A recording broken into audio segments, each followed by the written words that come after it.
নমস্কার বন্ধুরা, পম্পার কিচেনে আপনাদের সকলকে স্বাগত। আজ আমি কোনো রকম আটা, ময়দা, সুজি বা চালের গুঁড়ি ছাড়া অপূর্ব স্বাদের একটা মিষ্টির রেসিপি আপনাদের সাথে শেয়ার করব। এই মিষ্টিটা বানানো ভীষণই সহজ। শুধু সহজ নয়, এটা দেখতে যেমন সুন্দর, খেতে তেমনই অপূর্ব, অসাধারণ। একবার খেলে দেখবেন বারবার বানাবেন। তাহলে চলুন খুব কম সময়ে বানানো আজকের এই অপূর্ব স্বাদের মিষ্টির রেসিপিটা দেখে নেওয়া যাক। কোনো রকম আগুন জ্বালানোর প্রয়োজন ছাড়াই আজকের একটা অপূর্ব স্বাদের মিষ্টি বানাবো। তার জন্য দেখুন এখানে আমি স্লাইস রুটি নিয়ে নিয়েছি। আপনারা যে যতটা মিষ্টি বানাবেন মানে মিষ্টির পরিমাণ অনুযায়ী কিন্তু এই রুটিটা ব্যবহার করবেন। এবার একটা রুটি নিয়ে নিলাম। এই রুটির যে ধারের পোর্শন এটাকে আমি কেটে বাদ দেবো। এইভাবে কেটে বাদ দেব। এই ধারের পোর্শনটা কিন্তু ফেলে দেবেন না, এটা কিন্তু এই মিষ্টি বানানোর একটা মেন উপকরণও বলতে পারেন। তো যাই হোক, এটাকে এইভাবে দেখুন খুব সুন্দর করে প্রথমে আমি কেটে নেব, আর এই সাদা অংশটাকে আলাদাভাবে নিয়ে নেব। একইভাবে সব রুটির এই চার ধার আমি কেটে নেব। দেখুন সমস্ত রুটির কিন্তু ধারের পোর্শনটা কেটে নিয়েছি। এবার দেখুন একটা আমি মিক্সির জার নিয়ে নিয়েছি। এবার এই ধারের পোর্শনগুলোকে আমি না ফেলে দিয়ে এই দেখুন এইভাবে কুচো কুচো করে বা ছোট ছোট টুকরো করে এই মিক্সি জারের মধ্যে দিয়ে দিচ্ছি। আর এখন তো দুর্গাপূজা শুরু হয়ে গেছে। পুজো স্পেশাল দিনগুলোতে আমি কিন্তু নানা ধরনের ইউনিক মিষ্টির রেসিপি আপনাদের সাথে শেয়ার করব। আশা করছি আপনাদের ভীষণ ভালো লাগবে। সমস্ত রুটির এই দেখুন ধারের পোর্শনটা এখানে আমি দিয়ে দিয়েছি। এবার এটাকে আমি খুব ভালোভাবে ব্লেন্ড করে নেব। দেখুন রুটির ধারের পোর্শনটাকে আমি খুব সুন্দর করে ব্লেন্ড করে নিয়েছি। একদম কিন্তু মিহি করে ব্লেন্ড করে নিতে হবে।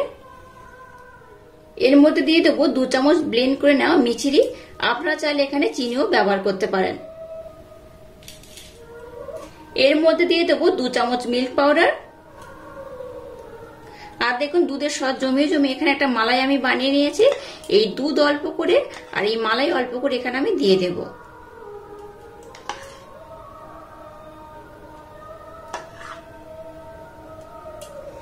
এবার এই উপকরণ কটা হাত দিয়ে আমি খুব সুন্দর করে মেখে নেব। এখানে যদি আরেকটু দুধের প্রয়োজন হয় অবশ্যই কিন্তু দুধটাকে ব্যবহার করতে হবে।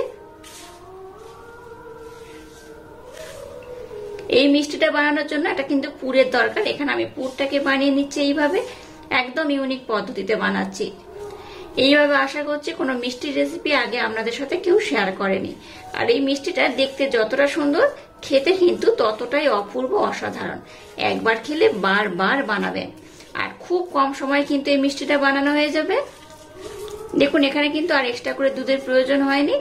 আমি যেহেতু 6টা রুটি নিয়েছি তাই 6টা মিষ্টি আমি এখানে বানাবো। আপনারা কিন্তু মিষ্টির পরিমাণটা কম বেশি করে বানাতে পারেন। তাই এইভাবে আমি প্রথমে 6টা টুকরো করে ভাগ করে নেব। এইভাবে 6 ভাগে ভাগ করে নিলে আমার মিষ্টিটা বানাতে সুবিধা হবে। এবার এগুলোকে আমি এরকম গোল গোল করে নেব। এবার দেখুন এখানে আমি একটা পাত্রের মধ্যে লিকুইড দুধ ঘন করে আগে থেকে জাল দিয়ে নিয়েছিলাম, সেই দুধটা এখানে নিয়ে নিয়েছি। আর দুধটাকে কিন্তু একটু ভালোভাবে আমি ঠান্ডা করে নিয়েছি। এবার দেখুন একটা রুটির টুকরো আমি নিয়ে নিয়েছি। এটা দুধের মধ্যে এইভাবে আমি ডিপ করিয়ে নেব। দুধের মধ্যে কিন্তু ভিজিয়ে রাখা যাবে না, এইভাবে ডিপ করে নিতে হবে। আর 2 হাত কিন্তু এই মিষ্টিটা বানাতে ব্যবহার করতে হবে। এইভাবে এই রুটির মধ্যে যে দুধটা রয়েছে মানে এক্সট্রা দুধ, সেটাকে কিন্তু এইভাবে একটু ঝরিয়ে নিতে হবে। আর এইভাবে রুটিটাকে একটু চ্যাপ্টা করে নিতে হবে। দেখুন রুটিটাকে আমি চ্যাপ্টা করে নিয়েছি। এবার দেখুন যে মিশ্রণটাকে বানিয়েছি এর মধ্যে দিয়ে দিলাম। দিয়ে কি করবো, এবার এটাকে আমি এইভাবে কিন্তু মুড়ে নেব। এইভাবে মুড়ে নিয়ে হাতের মধ্যে এইভাবে কিন্তু একটু আমি গোল করে নেব। একদম ইউনিক পদ্ধতিতে বানানো এই মিষ্টিটা একবার হলো ট্রাই করবেন। আশা করছি বাচ্চা থেকে বড় সবাই ভীষণ পছন্দ করবে। আর এই পুজোর সিজনে কিন্তু অতিথি আপ্যায়ন করতে পারেন।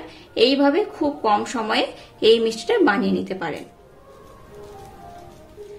আবার একটা আমি রুটি নিয়ে নিয়েছি। এটাকে দেখুন আমি দুধের মধ্যে একটু ডিপ করিয়ে নেব। আর এইভাবে কিন্তু সমস্ত মিষ্টিগুলোকে আমি খুব সুন্দর করে বানিয়ে নেব। আর দেখেই তো বুঝতে পারছেন কত সহজে এই মিষ্টিটা বানানো হয়ে যায়। আবার দেখুন এইভাবে একটা মিশ্রণ আমি নিয়ে নিয়েছি।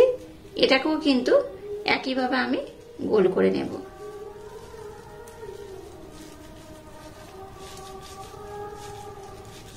এটাকে দেখুন খুব সুন্দর করে দেখুন আমি গোল করে নিয়েছি, আর কত অপূর্ব দেখতে হয়েছে। আর এইভাবে সমস্ত মিষ্টিগুলোকে আমি বানিয়ে নেব।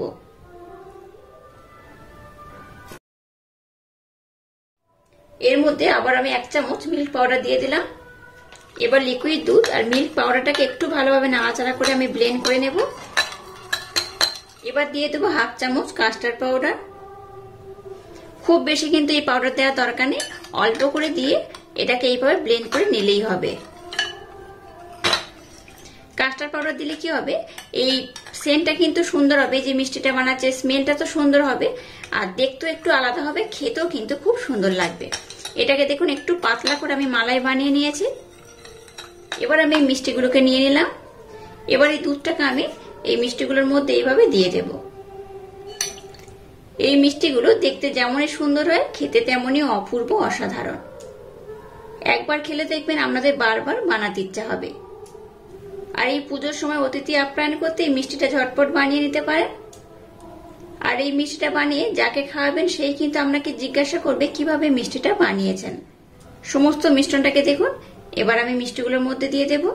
আর মিষ্টিগুলো দেখুন এই মিশ্রণ দেওয়ার পর কত সুন্দর দেখতে হয়েছে। এবার উপর থেকে একটু পেস্তা আমি দিয়ে দেব, তাতে করে এটা দেখতেও ভালো লাগবে, খেতেও কিন্তু খুব সুন্দর লাগবে। সমস্ত মিষ্টিগুলোকে দেখুন কত সুন্দর করে আমি সাজিয়ে নিয়েছি, আর কত সুন্দর দেখতে হয়েছে। এটা দেখতে যেমন লোভনীয়, খেতে কিন্তু তেমনই অপূর্ব অসাধারণ। এইভাবে একবার খেলে দেখবেন বাচ্চা থেকে বড় যেই খাবে সেই কিন্তু আপনাকে বারবার বানাতে বলবে। তো একটা কেটে আমি আপনাদের দেখাচ্ছি, দেখুন এটা কতটা অপূর্ব হয়েছে। এটা যেমন নরম তেমন তুলতুলে, আর মুখে দিলেই দেখবেন মিলিয়ে যাবে, কতটা সুন্দর হয়েছে এই দেখুন। আর ভিতরে যেহেতু আমি পুর দিয়েছিলাম তার জন্য কিন্তু এটা দেখতে আরো বেশি সুন্দর হয়েছে। এইভাবে একবার হলো ট্রাই করবেন। আর আজকের এই পুজো স্পেশাল অপূর্ব স্বাদের ইউনিক মিষ্টির রেসিপিটা যদি আপনাদের ভালো লাগে তাহলে চ্যানেলটাকে লাইক, শেয়ার, কমেন্ট এবং সাবস্ক্রাইব করবেন, আর পাশে থাকা বেল আইকনটা প্রেস করে দেবেন। তাহলে টাটা, আবার দেখা হচ্ছে নতুন কোনো রেসিপি নিয়ে।